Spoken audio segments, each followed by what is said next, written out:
ಆಚಿ chilli powder ಸಖತ್ ಖಾರ ಬಣ್ಣ ಮತ್ತು ರುಚಿ ಆಚಿ ಚಿಲ್ಲಿ ಪೌಡರ್. ಬೆಂಗಳೂರಿನಲ್ಲಿ ಜಿಬಿಎ ಎಲೆಕ್ಷನ್ಗೆ ಸರ್ಕಾರ ಸಿದ್ಧತೆ ಮಾಡಿಕೊಳ್ತಾ ಇದೆ. 25 ವರ್ಷಗಳ ನಂತರ ಬ್ಯಾಲೆಟ್ ಪೇಪರ್ ಚುನಾವಣೆ. ರಾಜ್ಯ ಚುನಾವಣಾ ಆಯೋಗದ ಆಯುಕ್ತರು ಮಾಹಿತಿಯನ್ನು ಕೊಟ್ಟಿದ್ದಾರೆ.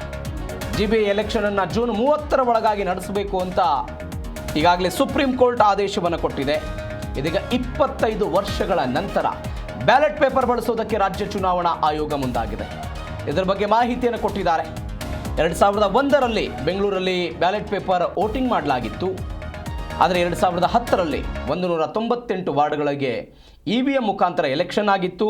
ಇದೀಗ ಬ್ಯಾಲೆಟ್ ಪೇಪರ್ ಮುಖಾಂತರ ಚುನಾವಣೆಯನ್ನು ನಡೆಸೋದಕ್ಕೆ ರಾಜ್ಯ ಚುನಾವಣಾ ಆಯೋಗ ಮುಂದಾಗಿರೋದು. ಇತ್ತೀಚೆಗೆ ಸಿದ್ದರಾಮಯ್ಯನವರ ನೇತೃತ್ವದಲ್ಲಿ ನಡೆದಂಥ ಸಚಿವ ಸಂಪುಟ ಸಭೆಯಲ್ಲಿ ಒಂದು ನಿರ್ಧಾರವನ್ನು ತೆಗೆದುಕೊಳ್ಳಲಾಗಿತ್ತು.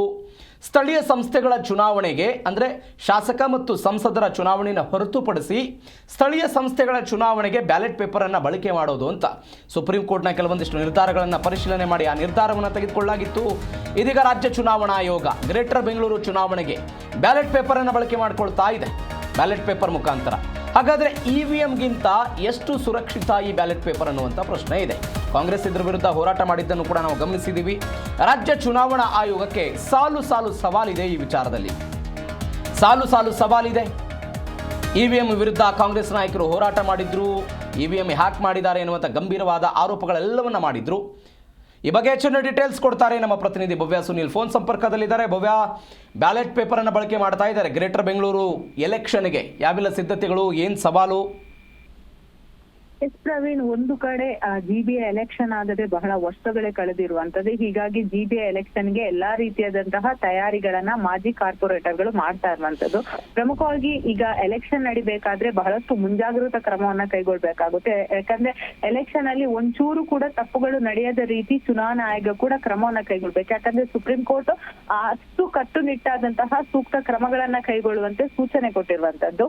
ಸೊ ಹೀಗಾಗಿ 25 ವರ್ಷಗಳ ನಂತರ ಬ್ಯಾಲೆಟ್ ಪೇಪರ್ ಎಲೆಕ್ಷನ್ ಮಾಡಲಾಗುತ್ತೆ ಅನ್ನೋ ಮಾಹಿತಿ ಕೂಡ ಲಭ್ಯವಾಗಿದೆ. ಸೊ 2001ರಲ್ಲಿ ಬೆಂಗಳೂರು ಮಹಾನಗರ ಪಾಲಿಕೆ ಚುನಾವಣೆ ಬ್ಯಾಲೆಟ್ ಪೇಪರ್ ಮೂಲಕ ನಡೆದಿತ್ತು. ಇದರಲ್ಲಿ 100 ವಾರ್ಡ್ಗಳಲ್ಲಿ ಎಲೆಕ್ಷನ್ ಕೂಡ ನಡೆದಿರುವಂತದ್ದು. ಅದಾದ ಬಳಿಕ 2010ರಲ್ಲಿ ಬೃಹತ್ ಬೆಂಗಳೂರು ಮಹಾನಗರ ಪಾಲಿಕೆ ಚುನಾವಣೆ ನಡೆಯುತ್ತೆ. 198 ವಾರ್ಡ್ಗಳಲ್ಲಿ EVM ಮೂಲಕ ಎಲೆಕ್ಷನ್ ಕೂಡ ನಡೆದಿತ್ತು. 2015 ಚುನಾವಣೆ EVM ಮೂಲಕವೇ ಎಲೆಕ್ಷನ್ ನಡೆದಿತ್ತು. ಆದ್ರೀಗ 2026ರಲ್ಲಿ ಜಿಬಿಎ ಎಲೆಕ್ಷನ್ ಅನ್ನ ಬ್ಯಾಲೆಟ್ ಪೇಪರ್ ಮೂಲಕ ಚುನಾವಣೆ ನಡೆಸೋದಕ್ಕೆ ರಾಜ್ಯ ಚುನಾವಣಾ ಆಯೋಗ ಆಯುಕ್ತರು ಕೂಡ ಮಾಹಿತಿಯನ್ನ ನೀಡಿದ್ದಾರೆ. ಸೊ ಪ್ರಮುಖವಾಗಿ EVM ಎಲೆಕ್ಷನ್ ಅಂದ್ರೆ ಅದರಿಂದ ಬಹಳಷ್ಟು ಮಿಸ್ಯೂಸ್ ಆಗುತ್ತೆ ಅಂತ ಇದೇ ಕಾಂಗ್ರೆಸ್ ಸರ್ಕಾರದ ರಾಜಕಾರಣಿಗಳಾಗಿರ್ಬೋದು, ಹಾಗೇನೆ ಹಿರಿಯ ನಾಯಕರುಗಳು ಕೂಡ ಒಂದು ಪ್ರೊಟೆಸ್ಟ್ ಅನ್ನ ಮಾಡಿದ್ರು.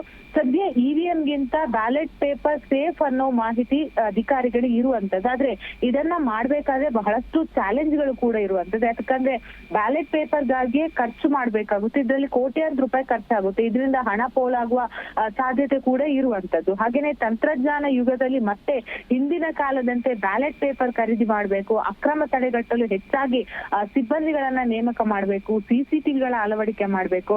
ಅಷ್ಟು ಮಾತ್ರವಲ್ಲದೆ ಈಗಾಗಲೇ 5 ಪಾಲಿಕೆಗಳಿಗೆ ಸಿಬ್ಬಂದಿಗಳ ನೇಮಕವಾಗಿಲ್ಲ. ಸೊ ಪೂರ್ಣ ಪ್ರಮಾಣದ ಕಚೇರಿಗಳು ಕೂಡ ಇನ್ನೂ ಕೂಡ ಆಗಿಲ್ಲ. ನಗರದಾದ್ಯಂತ BBMP ಬೋರ್ಡ್ಗಳ ತೆರವು ಆಗ್ಬೇಕು. ವಾರ್ಡ್ಗಳ ವ್ಯಾಪ್ತಿಯಲ್ಲಿ GBA ಬೋರ್ಡ್ ಅಳವಡಿಕೆ ಮಾಡ್ಬೇಕು. ಯಾಕಂದ್ರೆ BBMP ಹೋಗಿ ಈಗ GBA ಆಗಿರುವಂತದ್ದು.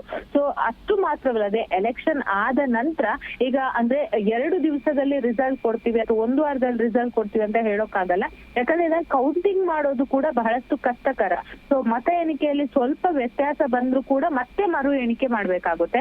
ಸೊ ಬ್ಯಾಲೆಟ್ ಪೇಪರ್ ಮೊರೆ ಹೋಗಿದ್ಯಾಕೆ ಅನ್ನೋದು ಕೂಡ ಇಲ್ಲಿ ಪ್ರಶ್ನೆ ಆಗ್ತಾ ಇದೆ. ಸೊ ಮತ್ತೊಂದ್ ಕಡೆ ಇದು ಈಸಿಯಾಗಿ ಯಾವ ರೀತಿ ಚುನಾವಣಾ ಆಯೋಗ ಇದನ್ನ ತೆಗೆದುಕೊಳ್ಳುತ್ತೆ. ಯಾಕಂದ್ರೆ ಈಗಾಗಲೇ ಬ್ಯಾಲೆಟ್ ಪೇಪರ್ ಬೇಡ ಅನ್ನೋ ಕೂಗು ಕೂಡ ಕೇಳಿ ಬರ್ತಾ ಇದೆ. ಸೊ ಇದ್ರಿಂದ ಅಂದ್ರೆ ನಾವು ತಂತ್ರಜ್ಞಾನದಲ್ಲಿ ಬಹಳಷ್ಟು ಟೆಕ್ನಿಕಲಿ ಇಂಪ್ರೂವ್ ಆಗಿದ್ದೀವಿ. ಸೊ EVM ಮೂಲಕನೇ ಮಾಡಬಹುದು. ಅದನ್ನ ಏನೆಲ್ಲ ಲೋಪದೋಷಗಳಿದೆ ಅದನ್ನ ಸರಿಪಡಿಸ್ಕೊಂಡು ಎಲೆಕ್ಷನ್ ನಡೆಸಬೇಕು ಅನ್ನೋ ಮಾತುಗಳು ಕೂಡ ಕೇಳಿ ಬರ್ತಾ ಇದೆ. ಸೊ ಚುನಾವಣಾ ಆಯೋಗ ಯಾವ ರೀತಿಯಾದಂತಹ ಕ್ರಮವನ್ನ ಕೈಗೊಳ್ಳುತ್ತೆ. ಯಾಕಂದ್ರೆ ಬ್ಯಾಲೆಟ್ ಪೇಪರ್ ಒಂದ್ ವೇಳೆ ಮೊರೆ ಹೋದ್ರೆ ಈಗಾಗಲೇ ಎಲೆಕ್ಷನ್ ನಡೆಯದೆ ಬಹಳಷ್ಟು ವರ್ಷಗಳು ಕಳೆದಿರುವಂತಹ GBA ಅಡಿಯಲ್ಲಿ ಬರುವಂತಹ ಕಾರ್ಪೊರೇಟರ್ಗಳು ಏನಿದ್ದಾರೆ ಅವ್ರಿಗೆ ಮತ್ತಷ್ಟು ಕೆಲವರಿಗೆ ಹಿನ್ನಡೆ ಆಗುವ ಸಾಧ್ಯತೆ ಕೂಡ ಇರುತ್ತೆ. ಯಾಕಂದ್ರೆ ಕೊಂಚ ಲೋಪದೋಷ ಆದ್ರೂ ಕೂಡ ಕೆಲವರು ಕೋರ್ಟ್ ಮೊರೆ ಹೋಗ್ತಾರೆ, ಮತ್ತೆ ಮರು ಎಣಿಕೆ ಮಾಡಿ ಅಂತಾರೆ. ಈ ಸಂದರ್ಭದಲ್ಲಿ ಮತ್ತೆ ಸಿಬ್ಬಂದಿಗಳನ್ನ ನೇಮಕ ಮಾಡ್ಬೇಕು.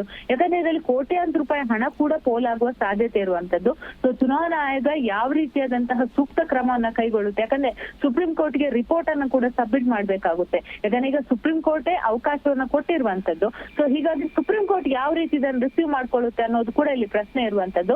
ಸೊ ಒಟ್ಟಾರೆ ಹೇಳ್ಬೇಕಾದ್ರೆ ಒಂದು ಕಡೆ GBA ಎಲೆಕ್ಷನ್ಗೆ ಈಗಾಗಲೇ ಕೌಂಟ್ ಡೌನ್ ಶುರು ಆಗಿದೆ. ಆದ್ರೆ ಇದನ್ನು ಯಾವ ರೀತಿ ಚುನಾವಣಾ ಆಯೋಗ ನಿಭಾಯಿಸುತ್ತೆ ಅನ್ನೋದು ಕೂಡ ಇಲ್ಲಿ ಬಹಳಷ್ಟು ಚಾಲೆಂಜ್ ಆಗಿರುವಂತದ್ದು. ಯಾಕಂದ್ರೆ ಕೊಂಚ ಲೋಪದೋಷ ಆದ್ರೂ ಕೂಡ ಮತ್ತೆ ಎಲೆಕ್ಷನ್ ಕ್ಯಾನ್ಸಲ್ ಆಗುವ ಸಾಧ್ಯತೆ ಕೂಡ ಇರುತ್ತೆ. ಯಾಕಂದ್ರೆ ಬಹಳಷ್ಟು ಫೈಟ್ ಮಾಡಿ, ಯಾಕಂದ್ರೆ ಲೋಯರ್ ಕೋರ್ಟ್ ಅಲ್ಲಿ ಇತ್ತು, ಹೈಕೋರ್ಟ್ ಹೋಯ್ತು, ತದನಂತರ ಸುಪ್ರೀಂ ಕೋರ್ಟ್ ಅಲ್ಲೇ ಮತ್ತೆ ವಿಚಾರಗಳು ಅರ್ಜಿ ವಿಚಾರಣೆ ನಡೀತಾನೆ ಇತ್ತು. ಫೈನಲ್ ಆಗಿ ಮೊನ್ನೆದೊಂದು ಜಡ್ಜ್ಮೆಂಟ್ ಸಿಕ್ಕಿರುವಂತದ್ದು. ಸೊ ಹಾಗಾಗಿ GBA ಎಲೆಕ್ಷನ್ ಅನ್ನ ಬಹಳಷ್ಟು ಅಂದ್ರೆ ಬಹಳಷ್ಟು ಇದ್ರಲ್ಲಿ ನಡೆಸಬೇಕಾಗುತ್ತೆ. ಸೊ ಯಾವ ರೀತಿ ಚುನಾವಣಾ ಆಯೋಗ ಚಾಲೆಂಜ್ ಆಗಿ ತೆಗೆದುಕೊಂಡು ನಡೆಸುತ್ತೆ ಅನ್ನೋದು ಕೂಡ ಇಲ್ಲಿ ಪ್ರಮುಖವಾಗಿರುವಂತದ್ದು. ಪ್ರವೀಣ್, ಓಕೆ ಬಾಬೆ, ಥ್ಯಾಂಕ್ ಯು ನಿಮ್ಮೆಲ್ಲ ಡೀಟೇಲ್ಸ್ಗೆ.